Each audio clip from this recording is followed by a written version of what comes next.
Welcome back to Seoul, the capital of South Korea, and we're with YoungSe, one of this country's and the world's greatest thinkers, designers and inventors.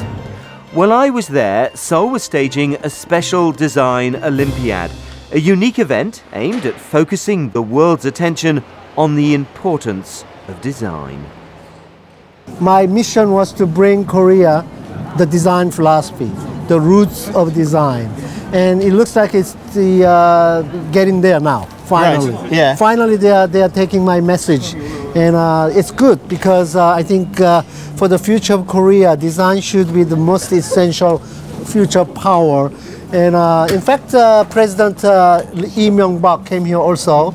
To get your autograph? Yes, not really, to see me anyway. Right, yeah. And we talk a lot about the design policy for future of Korea. Right. Now, where we've sort of walked in effortlessly is to your particular, I don't know, what do you call it, tent exhibition or whatever it is. Right, this is my collection of design, which is most recent design that I have done so far.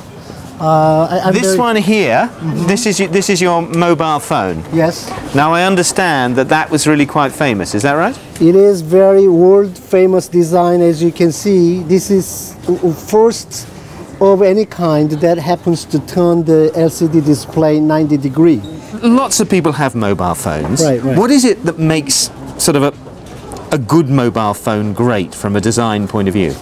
To make a good mobile phone to great one, I think you should understand people's lifestyle. Yeah. We want to put the whole world in the hand. Right. So we want to have a good TV and good entertaining images. The reason why I turned it around 90 degrees like this is to make more of landscape type of screen from portrait type. And this is the first in the world that I have done. That's and right. based on this idea, there are lots of mobile phone with this same idea. But I'm proud that I set the trend, so to speak. So. Absolutely. I mean, and all these products here, as I understand it, these are all things that you've designed. Yes. To give you an idea, this is the compact that ladies use to, for cosmetic. Sure. And normally this one opens this way. Yeah. But my wife wanted to be able to look into mirror without having to pull it out and open it up. Right. So I came with the idea that you can slide it up. As simple as that, really. As simple as that. So this is again first in the world. That's my design. And how I don't want to be too personal, but how many of these products sold? 2.5 million. 2.5 million of those. Million.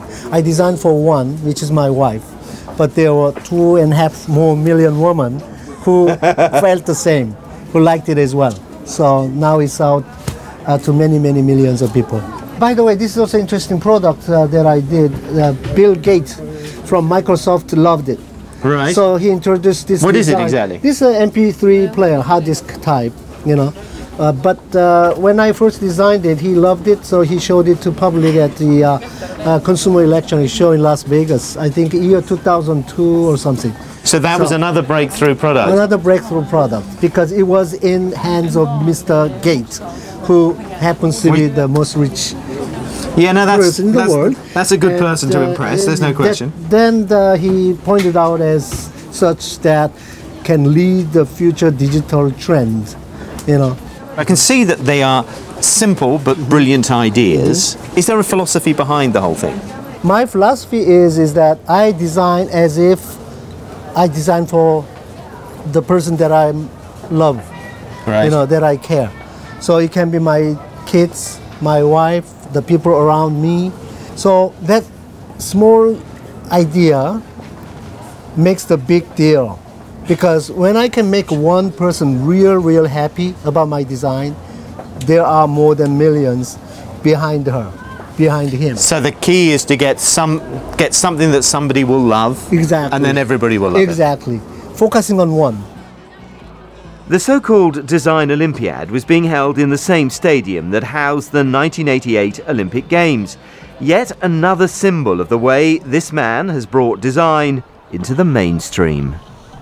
I think this is where Carl Lewis and Ben Johnson were. Right? Yeah, wow. I was here that day. Yeah, I was here that day. I missed it. I was in San Francisco where my home is, so Yeah. I missed out. But I watched on TV of that Seoul Olympic 20 years ago. It was. Now it's all about design. It's not like Carl Lewis is young Kim. Yeah.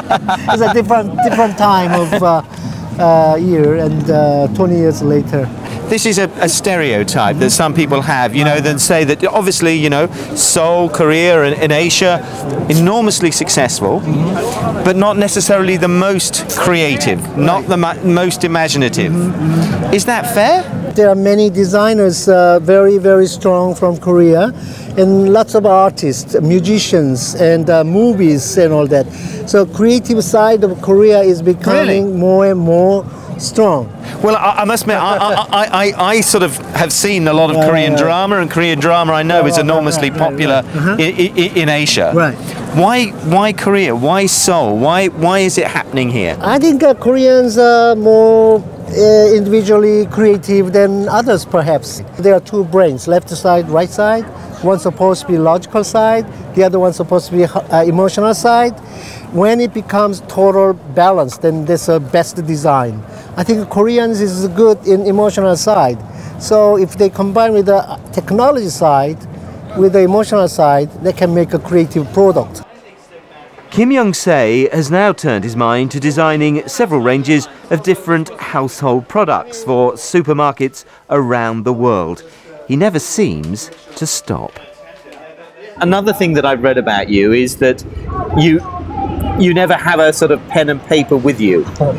Is that? Sorry, I don't have. Because you don't think that's a good way of having ideas. You see, I have a notebook with me all the time, just in case I think of a thought. Right. But you don't do that, do you? I kind of realize that the fact that I'm not bringing any pen and paper gives me more freedom to think and sketch when I really, really desperate want. So I sometimes go after some people like, hey, please, could you borrow me your pen? And then sometimes I go after like, oh, give me the napkin. And then I kind of sketch there. I love doing it because I feel that ideas come when I don't really expect. Right, so you just do it on a restaurant napkin you can put That's down? right, accidental basis. I keep myself completely free to take on any idea that might happen anytime, anywhere. Bearing in mind the sales of your products, those napkins become very valuable, I'm That's guessing. right, that's right. The publisher came to me and offered me to write a book with the title which says $1 million napkin. So that was my first bestseller book. Really? Years ago. So I'm kind of known as somebody who can sketch on napkin and make money. Do you ever conceive of a time when you could run out of ideas? No. Ideas are always there around you, around anybody for that matter. It's just a matter of grabbing it. It's a matter of just seeing what people don't see. So I don't think the idea runs out, even to me, as long as I love what I do now.